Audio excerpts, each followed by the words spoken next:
भोजः युवकस्य पांडित्यम अनुभूय। अब यहाँ पर राजा भोज को जो युवक है उसका जो पांडित्य मतलब उसकी जो विद्वत्ता है उसका अनुभव हो गया है। तर्हि मुकुटस्य ऊपरी शोभमानम पुष्पम अहम। फिर भी वह अपनी जो हार को स्वीकार नहीं करते हुए उसके पांडित्य की और परीक्षा करना चाहते हैं। इसलिए वह आगे कहते हैं कि यदि तुम मुकुट बन जाओगे, मस्तक के ऊपर विराजमान होने वाले मुकुट बनोगे, तब मैं क्या बन जाऊंगा? मुकुटस्य ऊपरी शोभमानम पुष्पम अहम। मुकुट के ऊपर शोभायमान होने वाला सजने वाला पुष्प बन जाऊंगा। एवं अहम अधुना तवोपरि स्थास्यामि। इस तरीके से मैं तुमसे भी ऊपर के स्थान में ही रहूँगा। Then I am the flower looking beautiful on the crown. In this way I shall be about you. युवक भवान यदि पुष्पम भविष्यति, यदि तुम पुष्प बनोगे, तर्हि अहम अपि, तब मैं क्या बन जाऊंगा? भ्रमरो भूत्वा, भ्रमर बनकर, भवरा बनकर, तब पुष्पस्योपरि स्थास्यामि, तब मैं भवरा बनकर पुष्प के भी ऊपर स्थापित हो जाऊंगा। If you become the flower I shall also become a bee and be on your flower.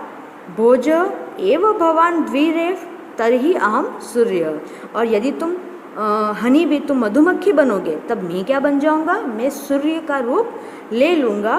पुष्पस्य अंतः स्थित, और पुष्प के अंदर बैठकर भंवरा जो फूलों का रस पीता है, तो पुष्प के अंदर स्थित जो भंवरा है वह सूर्य काल में, सूर्यास्त काल में, जब सूर्यास्त होगा और फ्लावर बंद हो जाएगा, तब वह बंदी भवती, वह भंवरा जो है वह क्या बन जाएगा? बंदी बन जाएगा, बंधक बन जाएगा।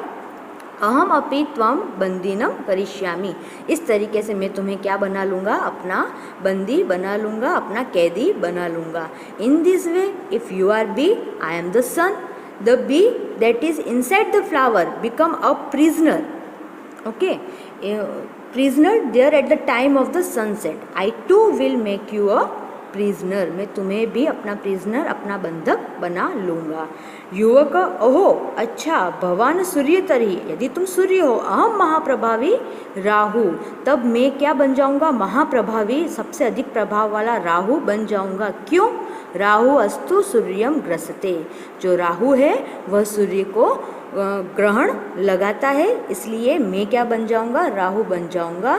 If you are a powerful Rahu and Rahu then I am a very powerful Rahu and Rahu swallows the sun. भोज किंचित उच्चे, थोड़ा सा ऊंची आवाज में। भवान राहुश्चेत अहम राहु रूपाय। यदि तुम राहु का रूप ले लोगे तो अहम राहु रूपाय, तो मैं तुम्हें, जिसने राहु का रूप लिया है, तुभ्यम दानम दास्यामि, तो मैं तुम्हें क्या कर दूंगा? मैं तुम्हें दान दे दूंगा। मतलब राहु को जो है वो शांत करने का एक ही तरीका है कि राहु के रूप में जो भी आता है उसे दान दिया जाए।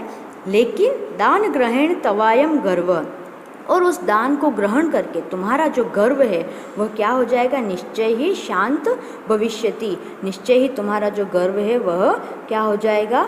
शांत हो जाएगा। I will give you money, this pride of your will surely be reduce.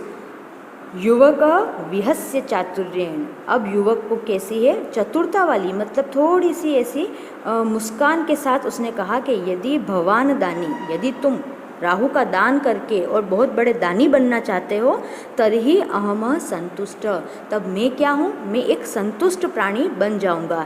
संतुष्ट प्राणी का मतलब हुआ कि जो सेटिस्फाइड पर्सन है उसको दिया गया दान कभी भी काम का नहीं होता है, क्योंकि आप उसे जो भी दान करोगे उसे उसकी ज़रूरत नहीं होती है, बिकॉज वो पहले से ही सेटिस्फाइड होता है।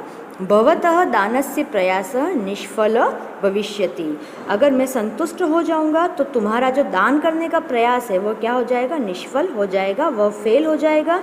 सर्वतः अलुब्ध अहम, सभी प्रकार से अलुब्ध मतलब मुझे कोई भी प्रकार का लालच नहीं है, सभी प्रकार से मैं हर लालच से रहित हूँ।